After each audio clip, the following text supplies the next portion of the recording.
Ich bin ins Bistro gegangen. Nein, Ich bin sehr ins gut. Bistro gegangen, 10:30 am Abend. Es war schon der Ausgang Pöbel unterwegs gewesen. Der Lumpensammler durch den Aargau. Der Lumpensammler, ich bin mit dem Lumpensammler gefahren. Ich habe allein ein Bier getrunken, einen Schluck genommen und ich bin einfach besoffen gewesen.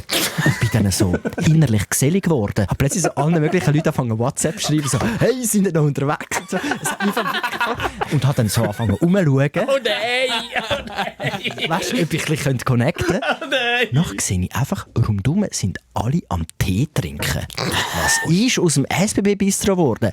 Und ich habe gemerkt, gut, das ist gar kein Partyzug. Oh, ist das langweilig gewesen. Und ich bin langsam so richtig in Fahrt gekommen und ich habe nicht gewusst, woher mit meiner Energie, und bin so dort reingesessen und hätte so wollen. Ich habe ein bisschen Angst. Ich habe, glaube ich, meinen Alkoholkonsum sehr gut im Griff. Ich bin nicht so ein aber so ein Säufer. Bier und der Blick sehe ich dich schon noch. Und dort habe ich wie so gemerkt, hey, nach dem ersten Bier, ich bin unterdessen im Alter angekommen, wo ich noch jemand allein hersitzen und etwas Alkoholisches trinken. Das hat doch nichts mit dem Alter zu tun. Nur weil du das schon seit 20 Jahren machst. Ein normaler Pendel-Dienstag früher Das ist gewesen, wie ein auf normaler Olten, oder? Donnerstagmorgen zum Arbeiten.